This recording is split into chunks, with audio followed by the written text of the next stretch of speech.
Olá, sexto ano! Sejam todos bem-vindos à nossa primeira aula de História.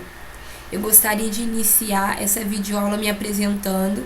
Eu sou a Maria Eduarda e serei a professora de vocês de História ao decorrer desse ano.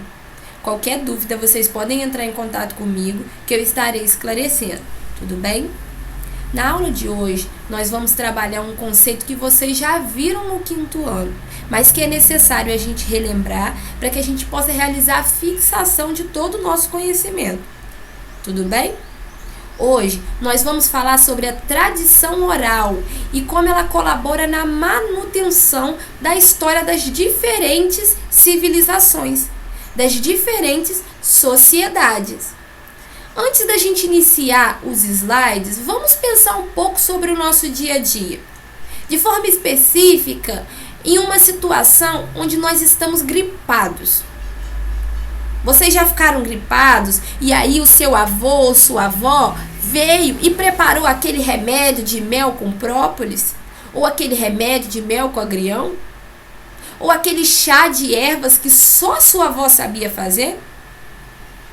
Como será que eles aprenderam isso? Como será que eles adquiriram essas informações? Se eles não utilizam muito o celular e eles não possuem acesso a um grande número de informações, assim como nós. Essas informações foram adquiridas através da fala.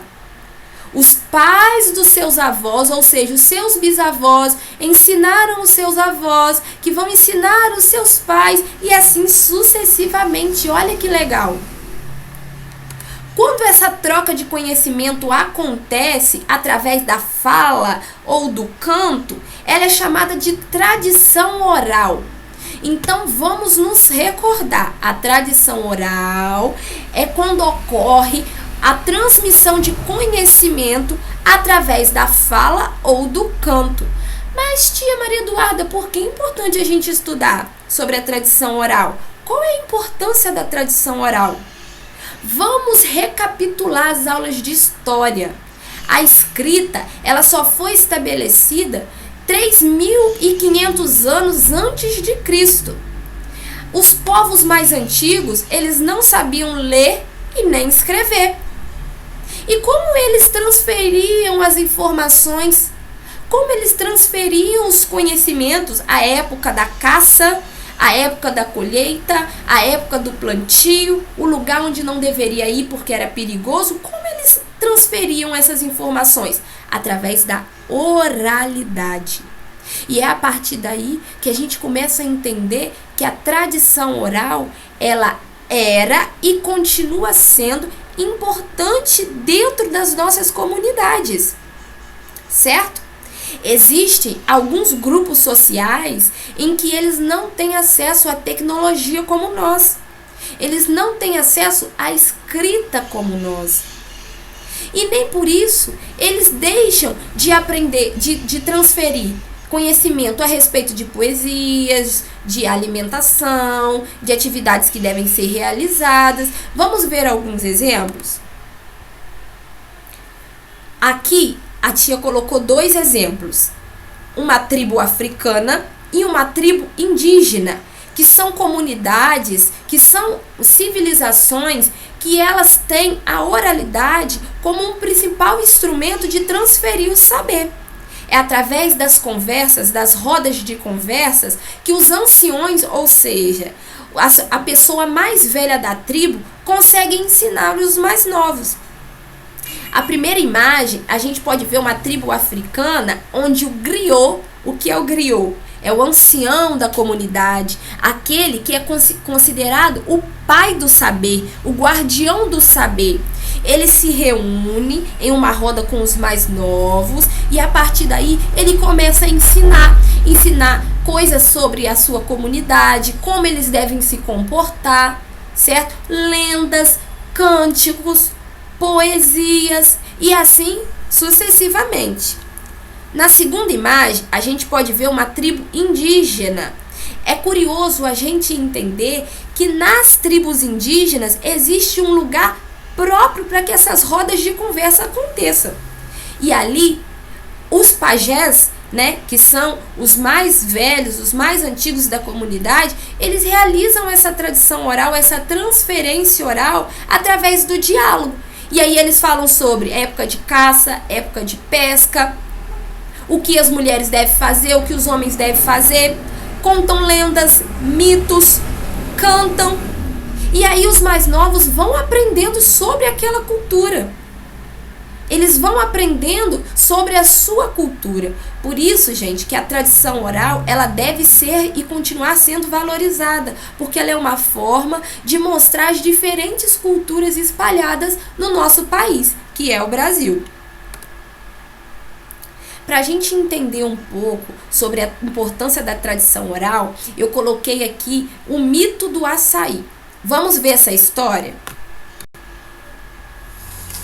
Os alimentos estavam escassos na terra dos índios. O cacique resolveu então diminuir a comida às crianças da tribo. E Iaçã, a filha do cacique, não tinha comida para a própria filha. Iaçã se desesperou, escondeu-se em casa para chorar e pediu a Tupã que iluminasse seu pai com outras ideias. Numa noite de luar, no seu desespero, Iaçã ouviu o choro de uma criança com fome. Saiu para ver de onde vinha aquele choro e viu sua filhinha sorrindo, embaixo de uma palmeira delgada e de belas palmas. Correu para abraçar a filha e a filha sumiu. Mais uma vez Iaçã chorou tanto que desfaleceu. De manhã, abraçada ao tronco daquela palmeira, Iaçã olhou para cima e viu que as suas lágrimas se transformaram naquelas frutas negras de que saía um sumo vermelho. O povo da tribo apanhou aquelas frutas e fez vinho, alimentou as crianças e o batizou com o nome de Açaí, nome invertido de Iaçã. O Tuxaua, então, ficou alegre. Seu povo se alimentou no vinho de açaí. Esse é o mito do açaí. Vocês sabem o que é açaí? Vocês já comeram um açaí alguma vez? Então, hoje nós temos acesso ao açaí dessa forma, com frutas, leite em pó, geladinho. Mas e há 100 anos atrás? Como o açaí era ingerido? Qual é a origem do açaí? O açaí é uma fruta típica e originária das tribos indígenas da Amazônia. Foi lá que o açaí foi descoberto. E através dessa descoberta, os índios começaram a passar de geração para geração essa história, o mito do açaí, né? A história da Índia que perdeu sua filha e ficou muito triste, desolada, pediu ajuda, né, aos seus ancestrais para que surgisse uma forma de alimentar o seu povo, e as suas lágrimas viraram o açaí. Essa história foi passando de geração em geração e só em 1990, 1980, o açaí começou a ser comercializado. Ele começou a chegar nas outras partes do mundo. Olha como a tradição oral é importante. Se não fosse a fala dos indígenas, hoje nós não teríamos acesso ao açaí dessa forma. E é isso que eu gostaria de passar para vocês. Que vocês pudessem entender a importância da tradição oral, entender o conceito de tradição oral e como ela ajuda a compreensão das diferentes culturas espalhadas pelo nosso país. Deram para compreender, crianças?